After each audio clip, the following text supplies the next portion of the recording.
नमस्कार, मेरा नाम है डॉक्टर पुरु धवन और आज इस वीडियो में हम बात करने वाले हैं वो है एरिथ्रोपोइटिन के बारे में। किडनी फेलियर पेशेंट की बॉडी में हमें एक कंप्लेंट बहुत कॉमनली देखने को मिलती है, वो है लो हीमोग्लोबिन। अभी हीमोग्लोबिन कम क्यों हो रहा है, खून की कमी क्यों हो रही है, अगर हम इसे समझ जाते हैं तो इसके इलाज को भी हम समझना शुरू कर देंगे। तो शुरुआत करते हैं कि खून की कमी आती ही क्यों है। हम सब जानते हैं कि खून बनने के लिए आयरन की ज़रूरत है, प्रोटीन की ज़रूरत है, बट बहुत कम लोग ये जानते हैं कि आयरन और प्रोटीन के साथ फोलिक एसिड भी लगता है, B12 भी लगता है और हमें साथ में लगता है वो है एरिथ्रोपोइटिन। जैसे आप घर में चाय बनाते हो, जब आप चाय बनाने जाते हो, चाय पत्ती भी चाहिए, दूध भी चाहिए, चीनी भी चाहिए, गैस का चूल्हा भी चाहिए। जब ये सारी चीज़ें आपस में मिलती हैं तब जाके हम एक कप चाय बना पाते हैं।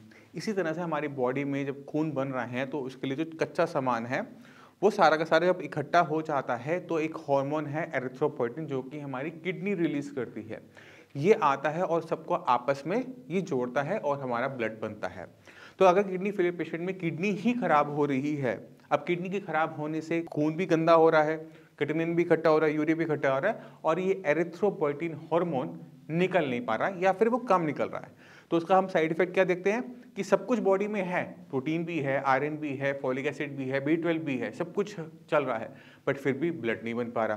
तो इस कमी को पूरा करने के लिए हमारे पास सिर्फ एक ही तरीका होता है कि जो हार्मोन किडनी बनाती है, जो बॉडी में नहीं बना पा रही, उसको हम बाहर से बॉडी में डाल दें जिससे हमारी बॉडी में ब्लड बनना शुरू हो जाए। बट इसमें भी एक दिक्कत ये होती है कि जब हमारी किडनी होती है वो 24 घंटे इसको बनाती रहती है, शरीर के अनुसार और ज़रूरत के अनुसार इसे बनाती घटाती रहती है। जब हम बाहर से ले रहे होते हैं तो ऐसा नहीं हो पाता, हमें इसे हफ्ते में एक बार लेना होता है और कभी इसकी मात्रा कम हो जाती है, कभी इसकी मात्रा ज़्यादा हो जाती है, ज़्यादातर ये कम ही पड़ता है।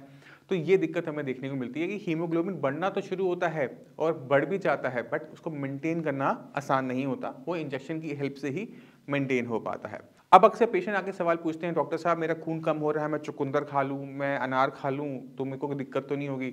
तो वहाँ पर हमें पेशेंट को रोकना पड़ता है। क्यों रोकना पड़ता है उसको समझने की कोशिश करते हैं। चुकंदर के अंदर खून बनाने की प्रॉपर्टीज़ हैं, पक्की बात, मगर उसके अंदर पोटेशियम की मात्रा भी ज़्यादा है। अब अगर हम खून बढ़ाने के लिए चुकंदर का भी यूज़ ज़्यादा करेंगे तो हमें एक दिक्कत और देखेंगे कि पेशेंट की बॉडी में पोटेशियम बढ़ने के जो चांसेस हैं वो ज़्यादा हो जाते हैं। अब पोटेशियम एक ऐसी चीज़ है जो हमारी मांसपेशियों को ताकत देती है। मान लो कि पेशेंट ने चुकंदर ज़्यादा खा लिया खून बढ़ाने के लिए, तो हम इसका साइड इफेक्ट क्या देखेंगे कि उसकी बॉडी में पोटेशियम भी बढ़ गया। अगर पोटेशियम 7 लेवल को क्रॉस कर जाता है तो पेशेंट को हार्ट अटैक भी आ सकता है। इसी वजह से जब भी किडनी फेलियर पेशेंट में खून की कमी हो, उसे चुकंदर और अनार से पूरा करने की कोशिश अकेले मत कीजिए। आपको डॉक्टर की वहाँ पे हेल्प ज़रूरत पड़ेगी।